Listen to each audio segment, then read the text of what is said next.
Boa noite, irmãos queridos.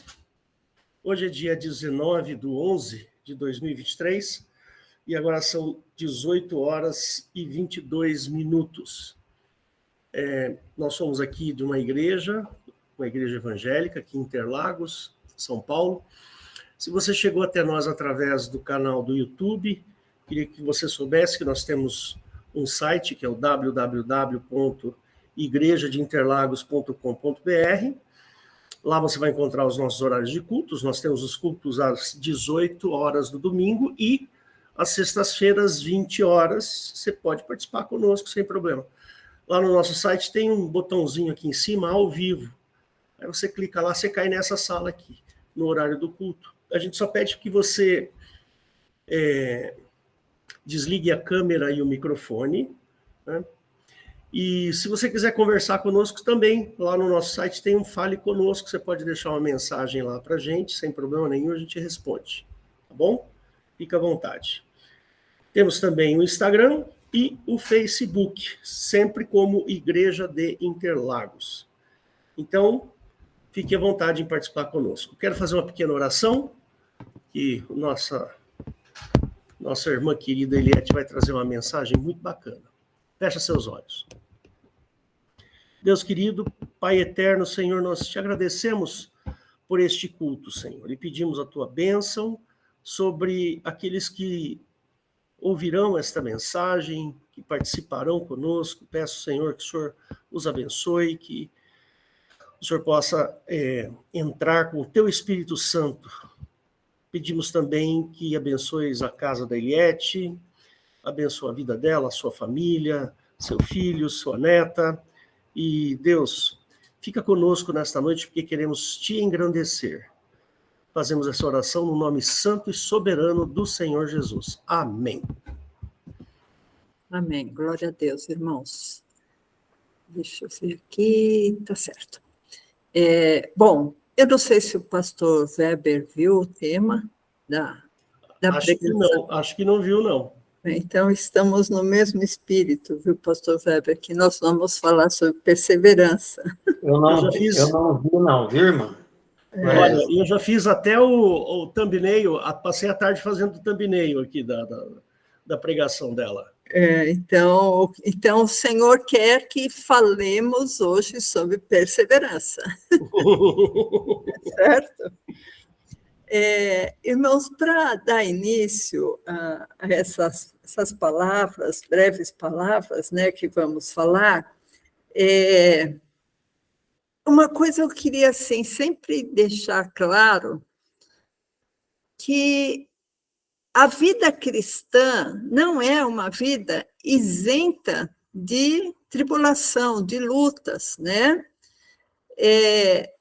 Muitas vezes o crente, quando ele é neófito, ele pensa assim, agora que eu me converti, eu não vou ter mais lutas, né?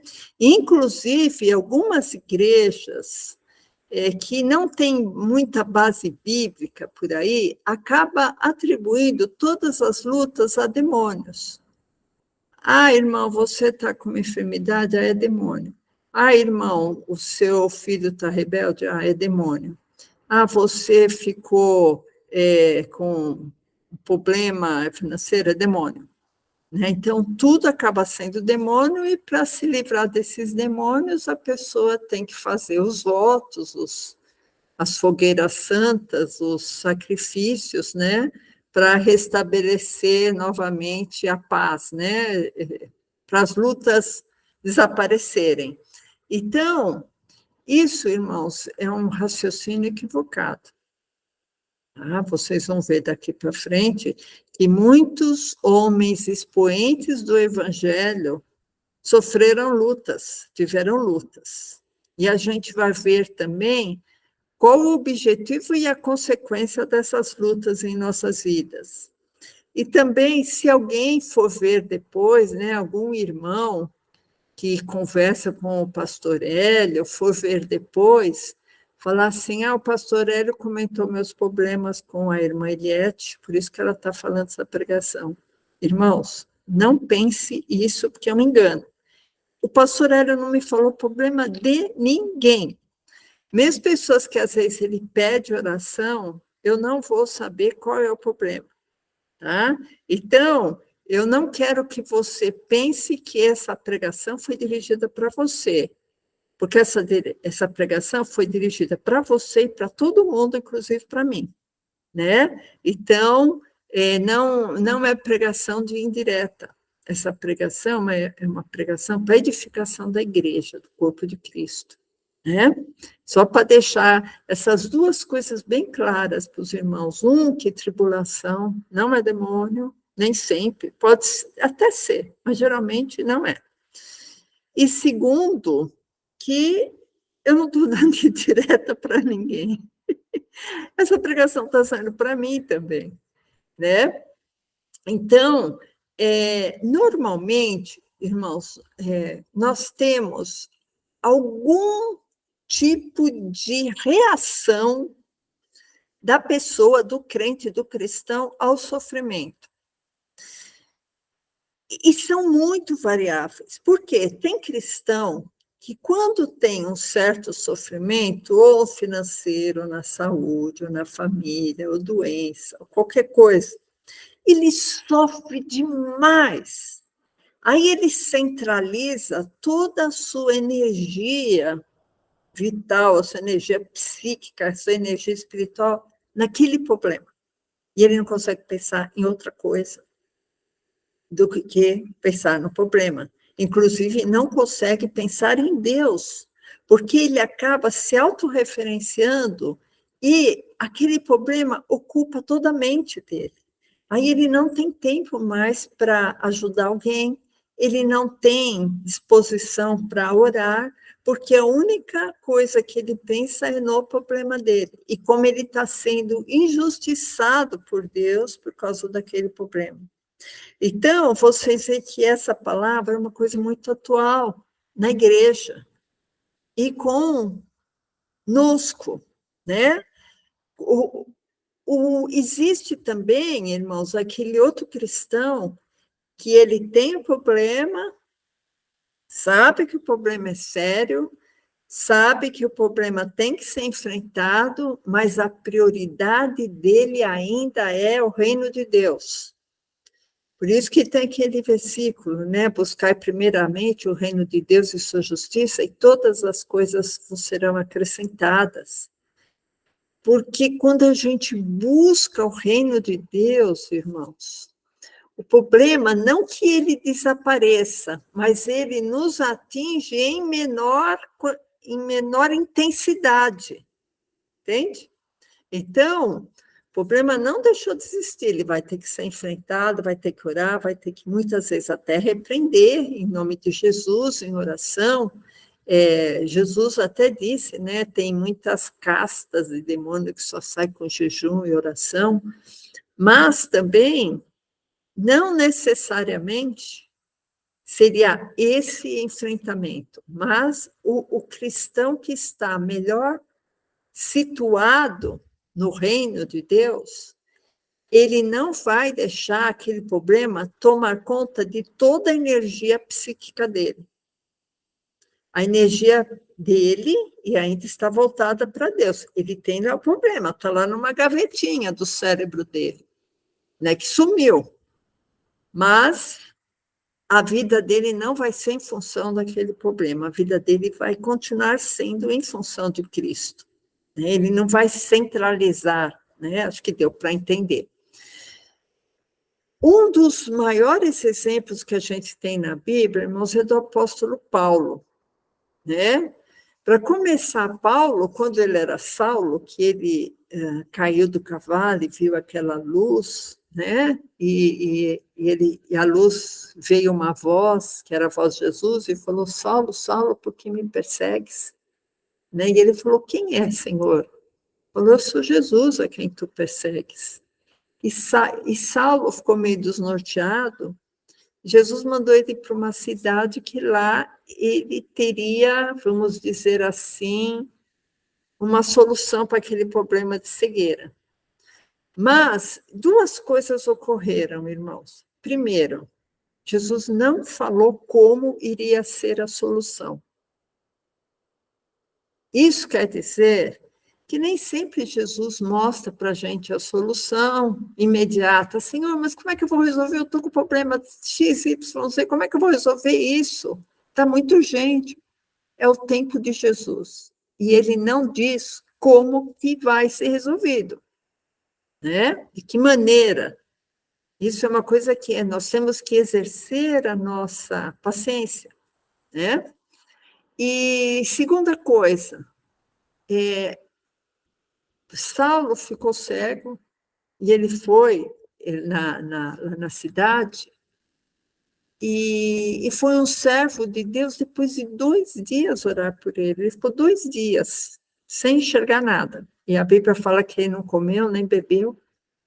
Ficou 2 dias sem enxergar. Por que ele, chegando lá na cidade, depois de 1 hora, Jesus já falava, olha, vai lá orar pelo meu servo, que ele agora vai ser um verdadeiro cristão? Não, ficou 2 dias. Se você fechar o olho assim, numa cidade que você não conhece, com pessoas que você não conhece, irmãos, é apavorante. Imagina ficar 2 dias. Sabendo que ele, Saulo, ele era uma pessoa muito odiada, porque ele perseguia muitos cristãos, né? Então, resolução do problema é o tempo de Deus e a maneira de Deus, Deus nem sempre vai revelar para você, né? Qual vai ser o tempo ou o jeito, né? Então, o apóstolo Paulo, que foi esse Saulo, né, que depois mudou o nome para Paulo, ele foi o maior exemplo de cristão na Bíblia que a gente tem. Inclusive, ele fala assim, né? Sede meus imitadores como eu sou de Cristo. Porque uma pessoa, para falar, você me imita, a pessoa tem que ter muita bagagem espiritual, né? Porque ele falou, olha, eu sou imitador de Cristo, então você pode me imitar. Isso quer dizer, irmãos, que Paulo, vamos chamar agora de Paulo, tinha uma vida irrepreensível, né? Uma vida cristã irrepreensível. E mesmo assim, ele enfrentou lutas terríveis. Eu vou falar apenas 10 dos maiores sofrimentos de Paulo, só para vocês verem que não foi fácil a vida de Paulo, e não foi por causa de demônio nem de pecado. A gente vai ver por que o cristão tem tribulação, tá? Primeiro sofrimento de Paulo, ele teve que descer num cesto para fugir de uma prisão injusta, que ele ia ser preso. Eu só vou dar o endereço dos versículos, irmãos, se alguém que estiver anotando, tiver curiosidade depois de ver, está em 2 Coríntios 11, verso 32 e 33.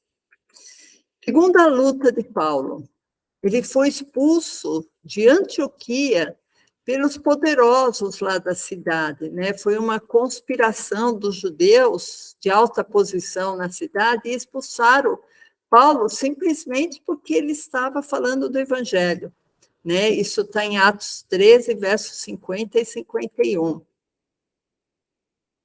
Paulo também foi apedrejado quase até a morte em Listra, né? Numa cidade chamada Listra. Isso está em Atos 14 e 19. Ele só não morreu porque ele desmaiou, provavelmente acharam que ele estava morto, né? Quarta luta de Paulo, na Macedônia, ele foi açoitado, preso e amarrado com os pés em um tronco, que é uma posição extremamente dolorida, né? Isso está em Atos 16, de 23 a 24. E isso porque ele expulsou o demônio de uma jovem que tinha um espírito de adivinhação. Ele não fez nada de errado. Quinta luta de Paulo, ele foi perseguido pelos judeus em Tessalônica, porque ele estava pregando, né, em Bereia. Isso está em Atos 17, 13 e 14. Sexta luta de Paulo, por ele pregar contra os deuses estranhos em Éfeso, ele ficou numa grande confusão na cidade e ele teve que fugir, se ocultar, né? Isso está em Atos 19, 23 a 26. Sétima luta de Paulo. Em Jerusalém, ele foi acusado injustamente de ter levado um grego ao templo e ele foi perseguido e quase morto também. Isso está em Atos 21, 27 a 31. Ele foi preso, Paulo também, ele foi preso e enviado para Roma, e o navio naufragou em Mileto, né? E essa prisão também foi injusta. E na ilha de Malta, ele foi picado por uma cobra venenosa. Olha, irmãos, quanta luta, quanta tribulação, né? Isso está em Atos 28, 3. E, finalmente, a maior luta que eu acho que ele foi decapitado por Nero em Roma, né? Isso não está na Bíblia, mas os historiadores todos são concordantes em falar que, por volta do ano 67 depois de Cristo, né, Nero mandou decapitar Paulo, né? Então, a gente fica pensando, nossa, mas que vida atribulada, né? Por que tudo isso, né? Por quê, irmãos? Por que das tribulações? Por que o cristão tem tribulação? Aliás, todo mundo tem. Todo mundo tem tribulação. Do pobre ao rico, a mulher, o jovem, o velho, todo mundo tem tribulação, irmãos. Às vezes a pessoa pensa que só ela que sofre, que só ela que tem problema familiar, que só ela que tem problema econômico, que só ela tem problema de saúde, né? Que são os três principais, né? Geralmente é financeiro, ou saúde, ou familiar, os problemas, né? São os que mais afligem as pessoas, né? Todo mundo tem problema. Quando não tem esses problemas, irmãos, tem problema de angústia, que aí seria um problema de saúde psicológica, né? Tem problema de depressão, tem problema de problemas psicológicos vários, né? Então, às vezes a pessoa fala, mas por que fulano é tão depressivo? Ele não tem nenhum problema, ele é rico. É que esse problema, irmão, não tem nada a ver com situação financeira ou familiar, é um problema de saúde, só que é um problema de saúde psicológico, né? Então, eu queria que o pastor abrisse, irmãos, hoje a gente, como sempre, vai ver bastante versículo para ilustrar o nosso pensamento. Eu queria que o pastor abrisse em Romanos 7,18, e a gente vai falar bastante de Paulo também hoje, né? Porque, como vocês viram, ele é uma pessoa que ele foi bem atribulado, né? Então, diz assim, porque eu sei que em mim, isto é, na minha carne, não habita bem algum. Com efeito, querer está em mim, mas não consigo realizar o bem, porque não faço o bem que quero, mas o mal que não quero, esse faço. O que isso quer dizer, irmãos? Que Paulo tinha uma luta até no seu querer. Até no seu querer. E a gente vê que ele tinha uma vida quase que irrepreensível, né, Paulo? Mas, mesmo assim, ele tinha alguns conflitos de pensamento, alguns conflitos de ação, né? Porque ele sabia que, enquanto ele estivesse aqui, né, na Terra, morando na Terra, iria ter esses conflitos, irmãos, porque a nossa carne não se converte. Não sei se vocês ouviram falar nisso, né? A nossa carne não se converte. Apesar que temos que nos manter irrepreensível, corpo, alma e espírito, mas é sempre uma luta para colocarmos a carne lá no eixo, né? Porque ela sempre quer se desviar um pouquinho para onde não deve. Então, Paulo, ele tinha ciência do que era correto, do que era incorreto, né? Mas ele, algumas vezes, eu acho que ele não conseguia atingir a perfeição. E isso acabava sendo um motivo de luta para ele também, né? E eu acho que por isso que ele deixou aquele versículo também em Romanos, irmãos, que fala, não vos conformeis com esse mundo, se transforme, porque você se transformando, você vai conhecer qual seja a boa, agradável e perfeita vontade de Deus. Né? Não precisa abrir, pastor, está em Romanos 12, 2. Né? Então, nós precisamos de transformação contínua, irmão. Nenhum cristão pode chegar e falar, opa, cheguei aqui na perfeição, cheguei no topo, eu sou o bispo, o apóstolo, só falta ser Jesus. Não, irmãos, temos que ter constante transformação, seja lá quem for, né? Ninguém é perfeito, só perfeito é Jesus. Né? Então, a pessoa não pode achar que ela é santa e irrepreensível, né? Então, pelo fato de nós termos duas naturezas, irmãos, o pastor Hélio, eu sei que é um assunto caro dele, e um assunto importante, que eu vou até relembrar o que ele sempre fala, que é uma coisa importante. Nós somos corpo, alma e espírito, isso é uma coisa só, tá? Mas são componentes diferentes no nosso corpo, e por isso nós temos conflitos nessas duas naturezas, principalmente, né? A parte carnal e a parte espiritual. Tanto assim que Paulo fala, né? A carne milita contra o espírito, né? E isso, muitas vezes, gera duas vontades em nosso interior, né? Às vezes nós temos duas vozes no nosso interior, né? Não que sejamos esquizofrênicos de ficar ouvindo vozes, mas é aquela indecisão, né?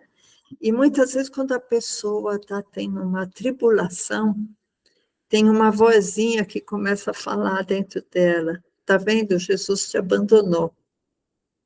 Tá vendo? Você está numa luta aí tão grande, será que Deus não esqueceu de você? Né? Será que Deus não está surdo? Você está orando tanto, e será que Deus não fechou os ouvidos para você? Então, essa vozinha que vem, às vezes, para a gente combater essa vozinha, né? Será que Deus esqueceu de você? Por que está tendo tanta luta? Nós temos que estar bem alicerçados na palavra, irmãos, e sabemos por que vêm as tribulações, né? Que a gente vai falar também. Vamos falar. Uma coisa a gente tem que saber, irmãos, não é nossa opção desistir ou retroceder. Por isso que o pastor Weber começou hoje falando de perseverança. Perseverança quer dizer não desistir, não retroceder. Isso não pode ser minha opção. Eu não posso esquecer disso. No reino de Deus, a perseverança tem que ser buscada, né? Porque, como eu disse, nós teremos tribulações. E se a gente não for perseverante, essa luta pode querer nos derrubar, né? A gente nunca pode esquecer, irmãos, que nós estamos nas mãos de Deus, né? Se eu estou nas mãos de Deus, todas as coisas cooperam para o meu bem, né? Todas as coisas cooperam para o bem daqueles que amam a Deus, né? Então, essa luta que eu tenho, ou que Paulo teve, ou que outra pessoa teve, essa luta, ela tem que transparecer algum ganho para nós, né? Talvez nós nos fortalecermos através dessa luta. Nós sabemos que Deus, Pai, não tenta ninguém, e nem é tentado, certo? Mas também sabemos que todas as coisas contribuem juntamente para aqueles que amam a Deus, né?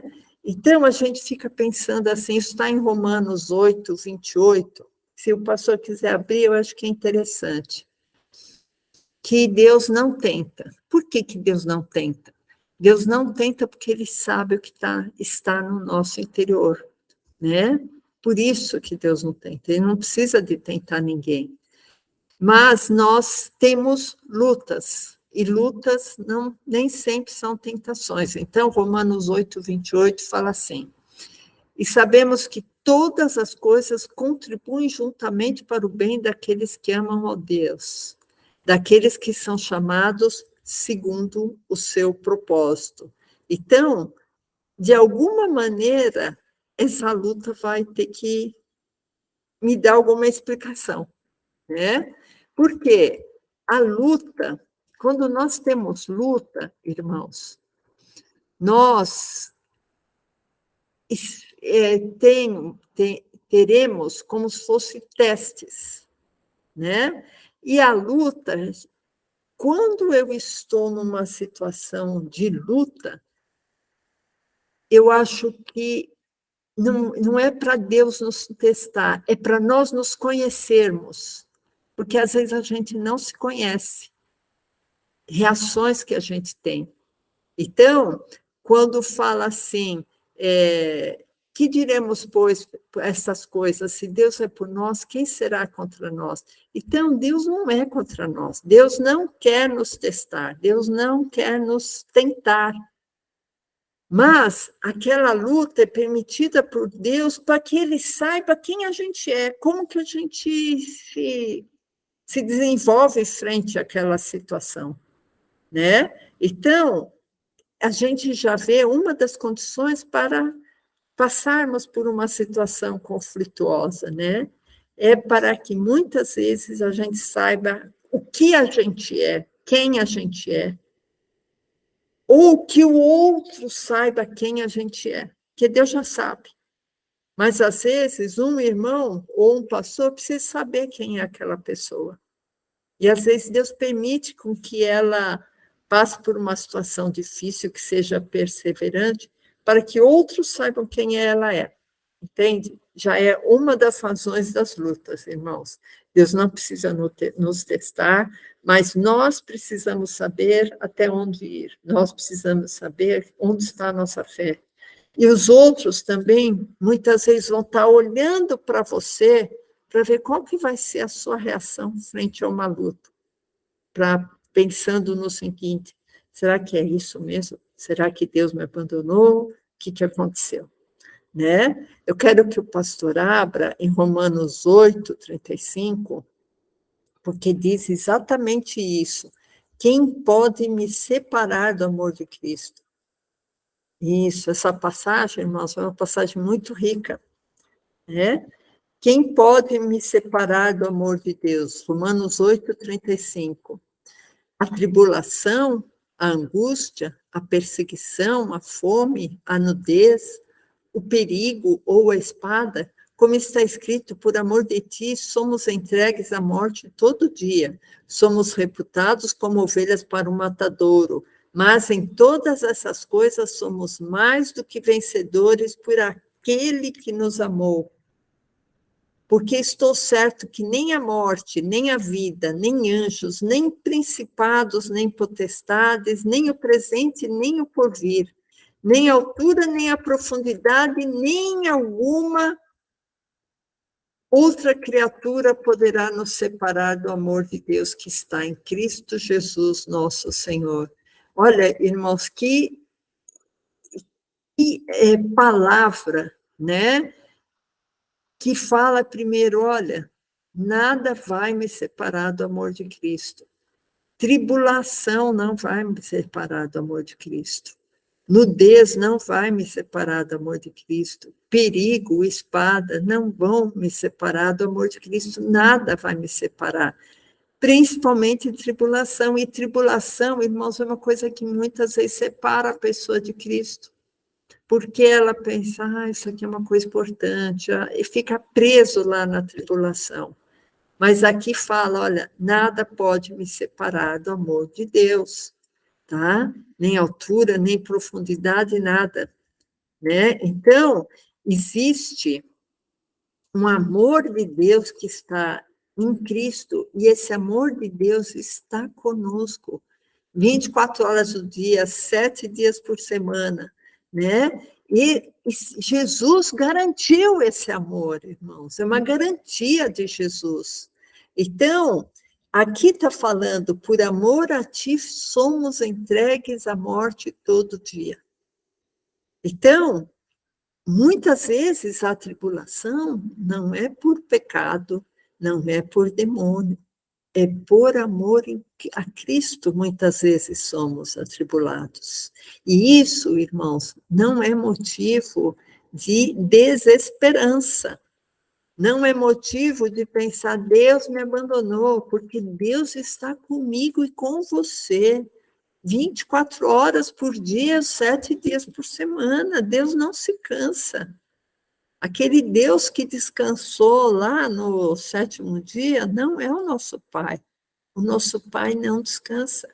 Jesus trabalha e o Pai também, né? Então, por isso está escrito na Bíblia que somos mais do que vencedores. É difícil a gente imaginar, irmãos, o que é mais do que vencedores. Por quê? Geralmente, por exemplo, uma corrida de carro, que chegar em primeiro lugar é vencedor. O que é mais do que vencedor? Né? Por exemplo, um time que joga uma partida de vôlei, de futebol, que vai vencer por pontos, ou por mérito, ou qualquer coisa assim, venceu. Então, eles são os vencedores. Mas o que é mais do que vencedores? É uma coisa que a gente não entende, mas a Bíblia fala que quem está em Cristo Jesus, nosso Senhor, nós somos mais do que vencedores, né? Então, irmãos, a nossa luta está respaldada, porque Deus não esqueceu de nós.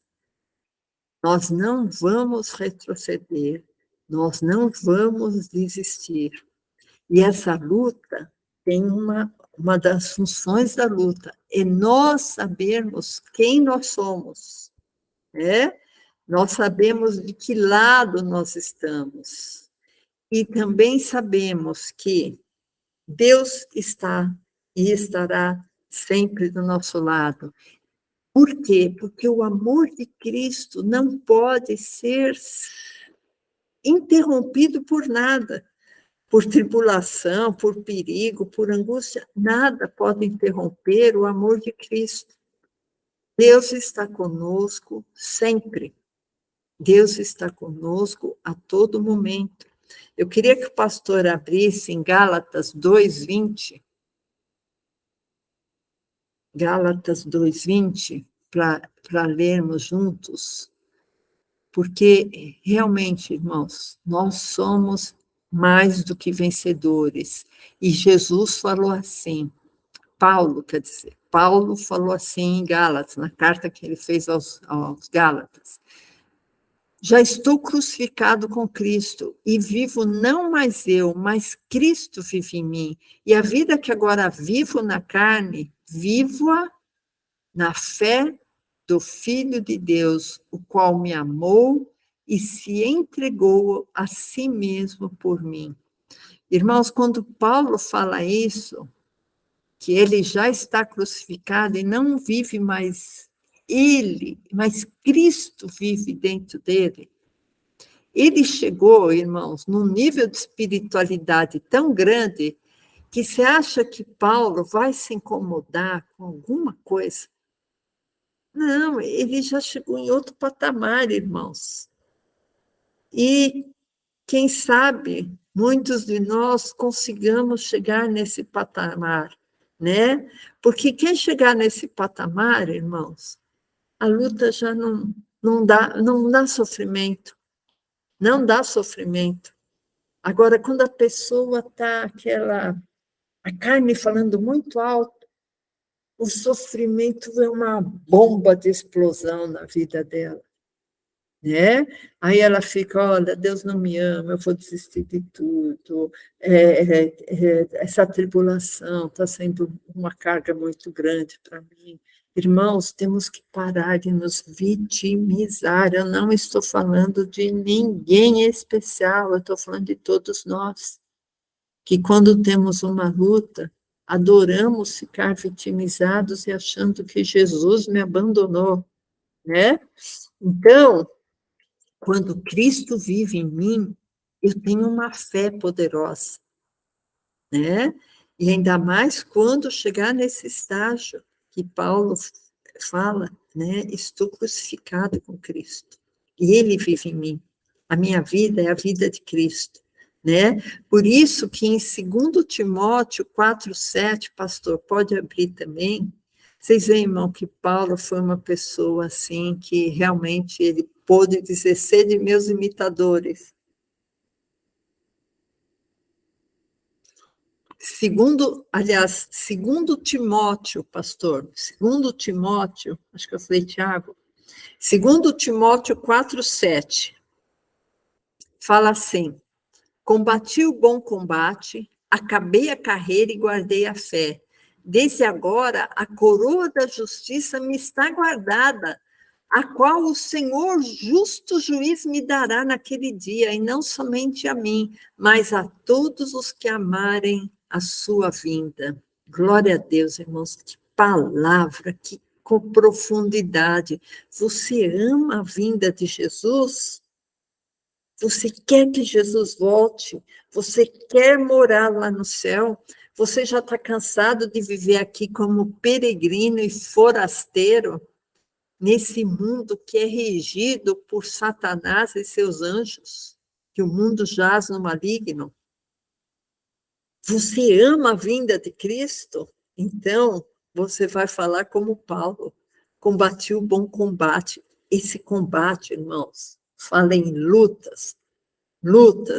A vida de Paulo não foi uma vida isenta de tribulação. Muito pelo contrário, Paulo tinha o tempo todo lutas e tribulação. E isso não o abatia, isso não o destruía, isso não o fazia sentir-se abandonado, que é tudo que a tribulação faz conosco, né?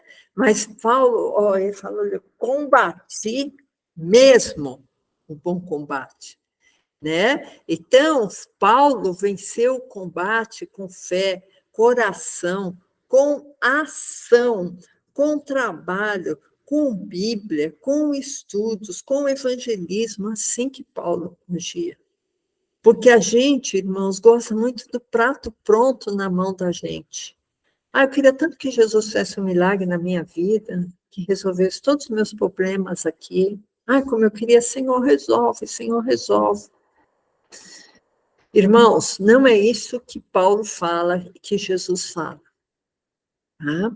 Então, a vida cristã é uma vida gloriosa, mas não é uma vida isenta de lutas, porque, inclusive, muitos milagres ocorrem em meio a lutas. Às vezes a pessoa quer um milagre, mas não quer a luta.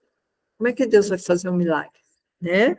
Se está tudo aquela função constante deitada em berço esplêndido, né? Então, a perseverança, irmãos, não nos deixa desistir. A perseverança nos capacita a superar os problemas, apesar de tudo, muitas vezes, a gente achar que está conspirando contra nós, né? Se mantermos firmes a fé em Jesus, fiel é aquele que nos ama, fiel é o nosso Salvador. Mesmo quando não vemos saída, irmãos. A ser perseverante é olhar para o autor e consumador da nossa fé. É saber que algumas vezes vamos vencer, algumas vezes não vamos vencer. Mas aquele bicho-papão que nós fazemos para nós, quando não vamos vencer, falar: olha, se eu perder essa situação é o fim, é a desgraça total. Muitas vezes a gente perde, muitas vezes a gente ganha, mas a gente começa a fazer um monstro, um bichão dentro da gente, um bichão-papão, que se a gente perder aquela luta, perdeu tudo, né? Irmãos, quando Jesus Cristo é tudo para nós, se a gente perder alguma coisa, a gente não perdeu tudo, porque o tudo está em Jesus e não nas coisas, e não nas lutas. olhando para Jesus, autor e consumador da nossa fé. A perseverança, irmãos, envolve disciplina nas nossas ações. Tá? O que é disciplina? Não parar a caminhada, não parar a nossa fé em Cristo. Né? Paulo chegava a dizer até que ele se gloriava nas tribulações. Eu queria que o pastor abrisse em Romanos 5, verso 3. E olha, irmãos, que difícil, hein? Fala, olha, eu estou com uma situação na minha vida de falta de dinheiro, estou devendo, vou ser protestado. A glória a Deus por isso. Paulo falava isso, irmãos.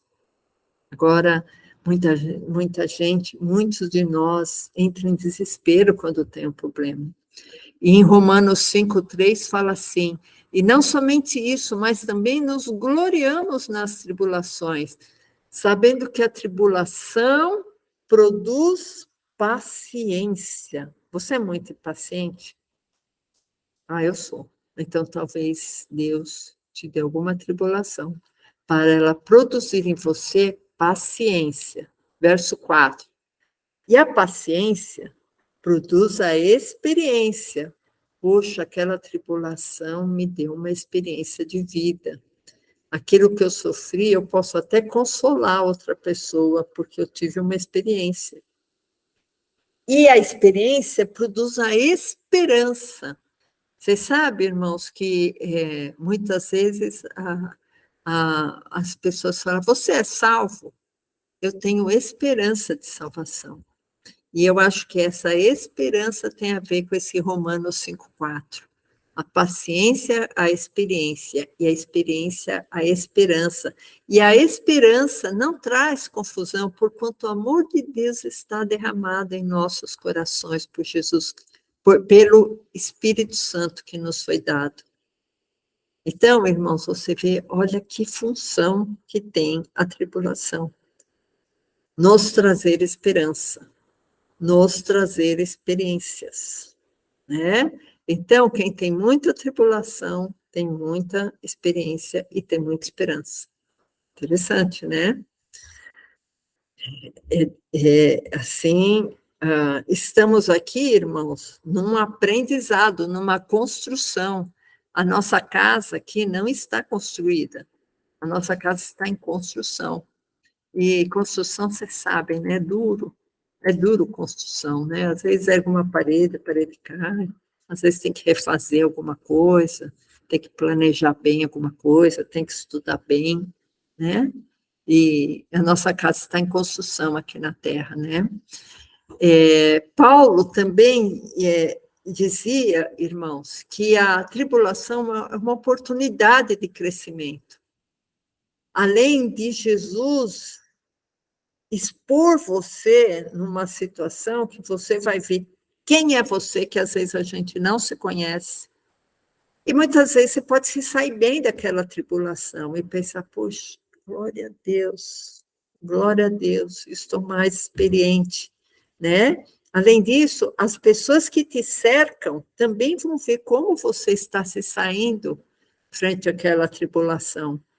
Fala, olha, o irmãozinho tal está passando por um momento tão difícil, mas ele está lá glorificando a Deus, ele está lá buscando o Senhor, ele está lá consolando outras pessoas. Então, as outras pessoas também estão vendo que você é uma carta aberta de Cristo. Eu queria que o pastor abrisse em 2 Tessalonicenses 1:4. 2 Tessalonicenses 1:4. De maneira que nós mesmos nos gloriamos de vós nas igrejas de Deus por causa da vossa paciência e fé, e em todas as vossas perseguições e aflições que suportais. Irmãos, a coisa é brava, mas ser fiel até a morte e dar-te-ei a coroa da vida, né? Nós mesmos nos gloriamos de vós nas igrejas. Por que estavam se gloriando? Porque ele estava vendo a fé das pessoas em todas as perseguições e aflições que as pessoas estavam suportando. Lá, aquele crente, um crente de fibra, não desmaia frente à perseguição, né? Então, irmãos, a perseverança está ligada à fé, está ligada à paciência, está ligada à esperança.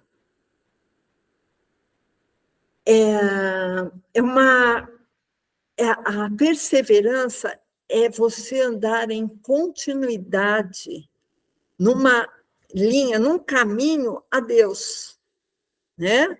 Porque você está enxergando um objetivo maior, né?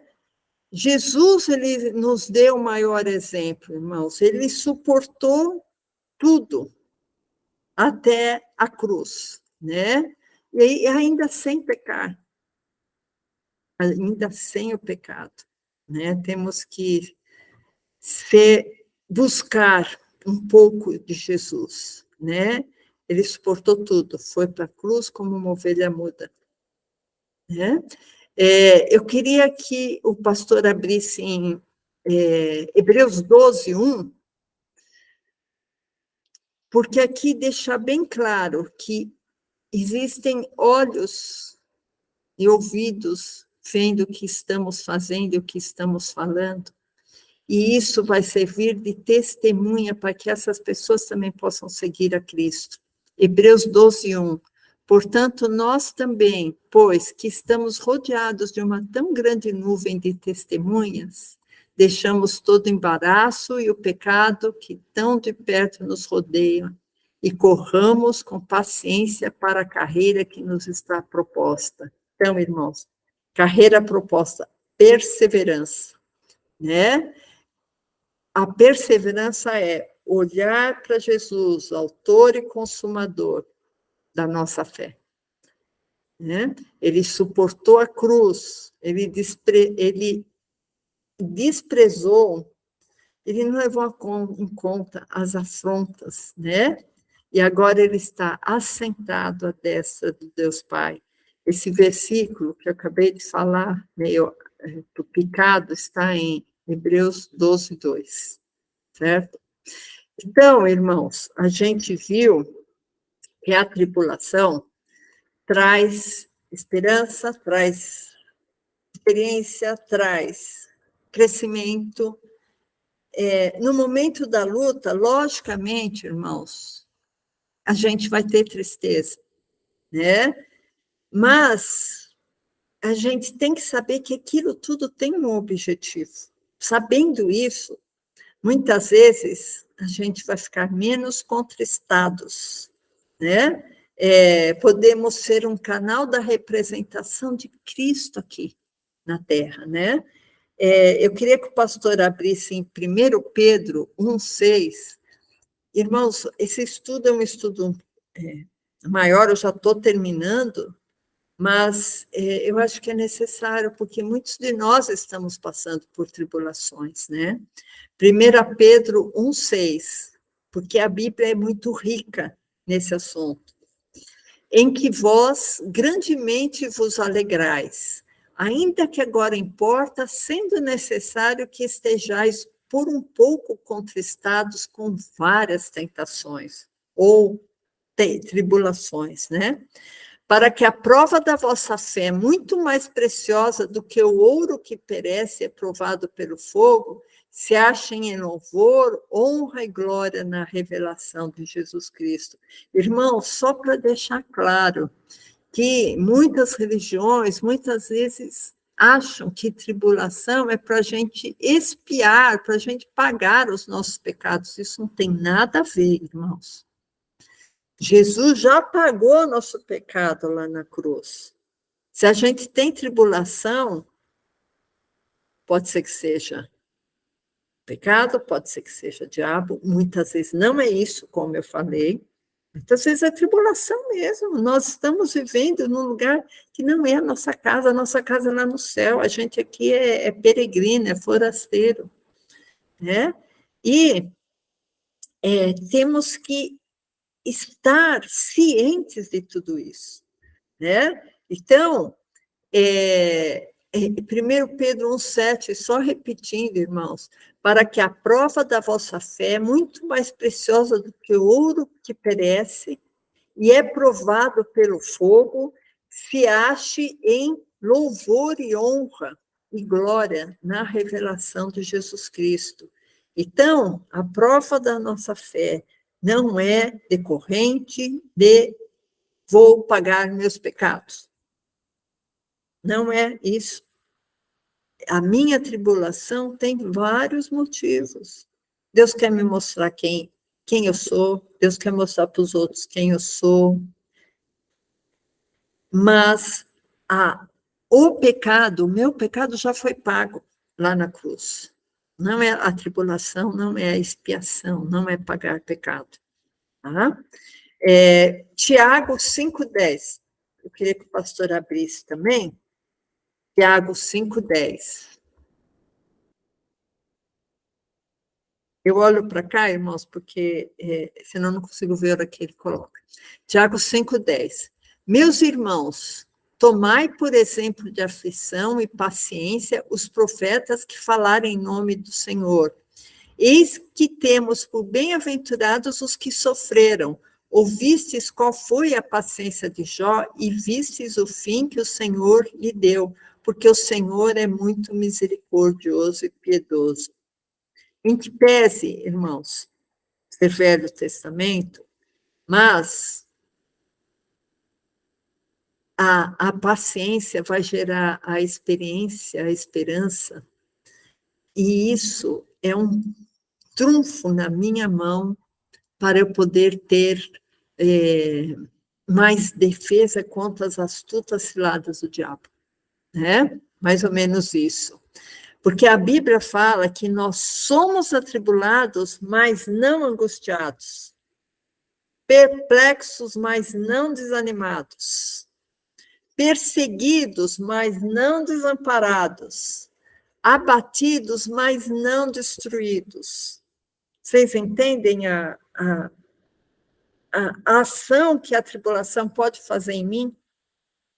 É uma ação que pode me rebaixar, mas não me destruir. Né? Isso que eu acabei de ler, se alguém quiser ver depois, está em 2 Coríntios 4,8. Não precisa de abrir não, pastor. Então, uma coisa a gente tem que ter ciência, irmãos, que Jesus Cristo está sempre conosco. Outra coisa a gente tem que ter ciência, as crises vêm, mas também elas não ficam para sempre, né? O importante é o nosso interior ser renovado, né? Ser renovado, que nós possamos nos renovar sempre em Cristo, né? 2 Coríntios 4,16, pastor, tá terminando, irmãos. 2 Coríntios 4,16. Que nós temos que estar renovados essa semana, hein? Essa semana, e espero que essa palavra fique em nossos corações, né? De uma maneira indelével, como uma cicatriz, né? 2 Coríntios 4,16. Por isso, não desfalecemos, mas ainda que o nosso homem exterior se corrompa, né, uma doença, uma situação difícil, o interior, contudo, se renova de dia em dia, porque a nossa leve e momentânea tribulação produz para nós um peso eterno de glória muito excelente, não atentando nós para as coisas que se veem, mas nas que não se veem, porque as que vêm são temporais e as que não se veem são eternas. Irmão, você está com uma tribulação, isso tudo é temporal. Pensa em Jesus, que Ele é eterno. Então, olha, não atentando nós para as coisas que se veem, para essa situação de casa, de carro, de família, de serviço, é tanta coisa, irmãos, né? De relacionamentos, é tanta coisa. Aí que fala assim, olha, não atente para essas coisas. Atente para as coisas que não se veem. O que você não vê? A vida eterna, a sua vida com Cristo, a sua fé. a sua trajetória no caminho para levar a Deus. Essas são as coisas que você não vê. Então, atente para essas coisas, como está em 2 Coríntios 4, de 16 a 18, que é uma preciosidade esse versículo. Irmãos, a perseverança, ela não é um sentimento, ela não é um pensamento. A perseverança é uma conduta, tá? É uma decisão para uma conduta. Então, quando tudo conspirar contra nós, a injustiça, o caos, a corrupção, a diversidade, guerras, frustrações, doenças, desavenças, quando tudo conspirar, irmãos, pensa, essas coisas são temporais. Eu vou pensar, eu vou colocar minha energia nas coisas que são eternas. E desistir, eu vou continuar lutando, combatendo o combate. Desistir não é opção para o cristão, irmãos. Porque Jesus ele tem um versículo que ele fala assim, olha, se vós sendo maus, vocês sabem dar boas coisas aos vossos filhos, quanto mais o Pai que está nos céus dará bens aos que lhe pedirem. Então, vamos pedir força, vamos pedir discernimento, vamos pedir passar na tribulação, glorificando a Deus, porque as tribulações, irmãos, dificilmente elas não virão, mas que nós possamos ter a postura que Paulo teve, né? E estar muitas vezes até abatido, mas não destruído frente à tribulação. Amém, irmãos?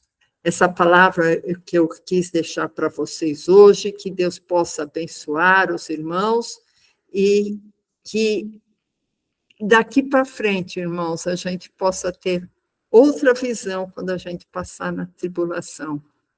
E saibam que essa palavra foi para todos e não para alguém especial. Amém? Deus abençoe.